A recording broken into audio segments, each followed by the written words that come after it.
On behalf of the Consul General and the British Consulate General team and our families, it's my honour to welcome you to this reception to celebrate the coronation of King Charles III and Queen Camilla.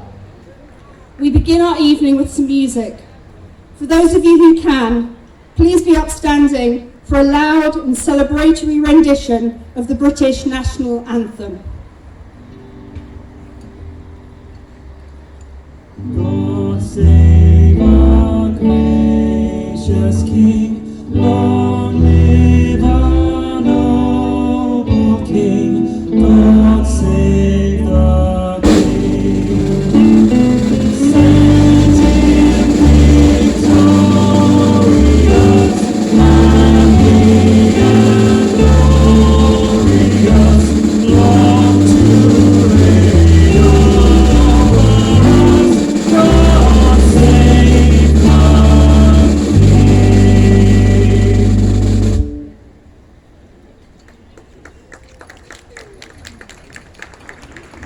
Thank you very much.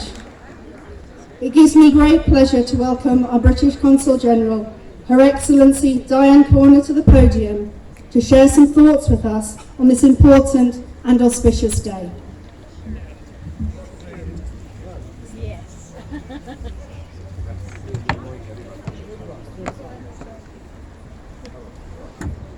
Right. Made it safely.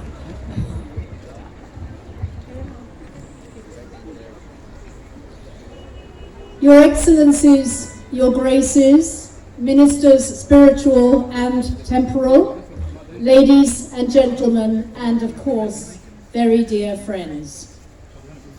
It's with very great pleasure that I welcome you all here today to celebrate the coronation of our new King, King Charles III. This is a historic moment for our country, and we're delighted to share it with our friends, colleagues and partners here at the British Consulate General in East Jerusalem.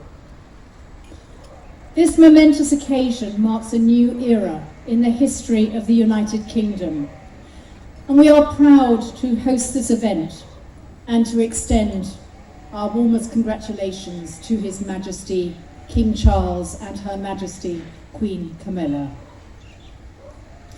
Jerusalem has a very personal significance for our new king.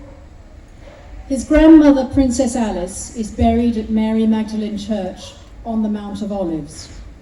You will also hopefully have seen our collection of photographs, which is at the back there, showing King Charles's visit to the occupied Palestinian territories in 2020. Some of you may not know it, but Palestinian olive oil has also played an important role in the coronation, which took place, of course, today. It's maybe going to be screened a little bit later, I think, so maybe you'll see some of the highlights later. The oil used to anoint the king during the ceremony contained olive oil from the Mount of Olives, sesame oil from the old city of Jerusalem, and the oil was blessed by both the Anglican Archbishop Hossam Naum and his beatitude, the Greek Patriarch at the Church of the Holy Sepulchre. Both took part in the coronation at Westminster Abbey this morning. And indeed, Archbishop Hossam was in the procession directly behind the crown jewels, the crown, the orb and scepter, carrying the Holy Bible on which His Majesty swore the oath of allegiance. In that oath of allegiance, His Majesty swore to seek to foster an environment where people of all faiths and beliefs may live freely. What an important message for this city, which is so holy to Christianity, Judaism and Islam. As we celebrate the coronation of King Charles, let us also acknowledge his dedication to charitable causes and to sustainability.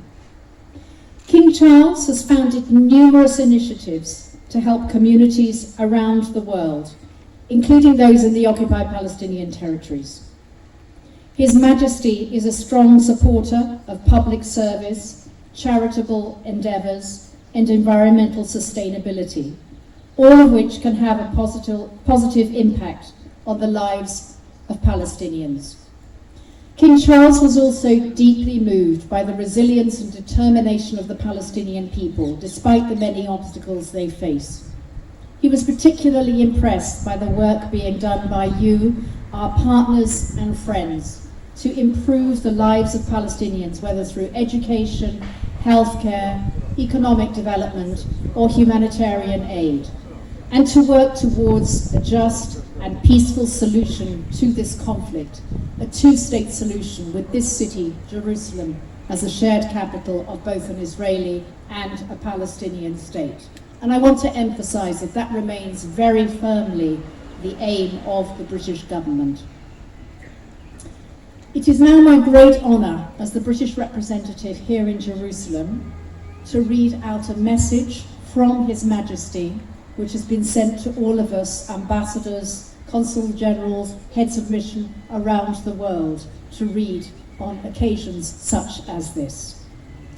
The King says, "As my wife and I mark this very special moment, we want to thank all of you in the Commonwealth and throughout the world for your good wishes. We have been hugely inspired by the community spirit on display at coronation celebrations such as this, and we are deeply touched by the many similar events taking place across the globe. We want to express our warmest gratitude to all our friends for your kindness as we embark on this new chapter with you." That ends the message from His Majesty King Charles. I can't, of course, finish without saying a few words of thanks. In the first instance, for all of you joining with us here today, all of you such important friends of us here in Jerusalem. I would like to say a special thanks to the residence team, to the party planners, Dina Events, to the caterers, Al Liwan, and of course, to the band of the household division, I think who are just getting a quick drink, good for them, who came from the UK to celebrate this occasion with us. We feel incredibly honoured to have them with us, and I think that they are absolutely fantastic. Thank you too to all my staff that had helped to make today possible. And I'd like to say a particular thanks to Georgina, who is in our political team but is also head of communications and has been a leading light in all our major events here. Georgina is actually leaving us, I think it's on Monday or Tuesday. She's heading off to Nairobi, which I also know very well. So well done, and thank you very much to Georgina for all your work. Lastly, on behalf of the British Consulate General in Jerusalem, I'd like to extend our heartfelt congratulations to King Charles on his coronation. We wish him a long and prosperous reign. Let us raise our glasses in a toast to King Charles and to the deep and enduring friendship between the United Kingdom and the Palestinian people. In the words King Charles himself used in Bethlehem, "It is my dearest wish that the future will bring freedom, justice, and equality to all Palestinians, enabling you to thrive and to prosper." Ladies and gentlemen, may I ask you to raise your glasses and join me to say, "God save the King." Thank you, everyone. God save the King. Thank you. And we now have this incredible cake in front of us, which it's my job, I think, to cut.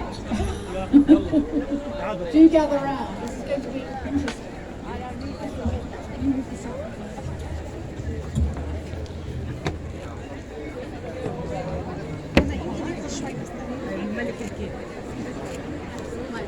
How you cut it? I don't know.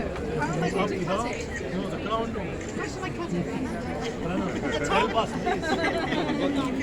I did cut at the bottom? Yes, probably it's easier I for think you. I'll cut at the bottom. Okay, you ready?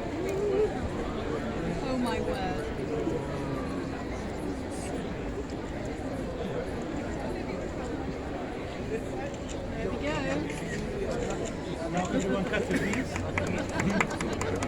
Thank you. Isn't that amazing? Now we need one.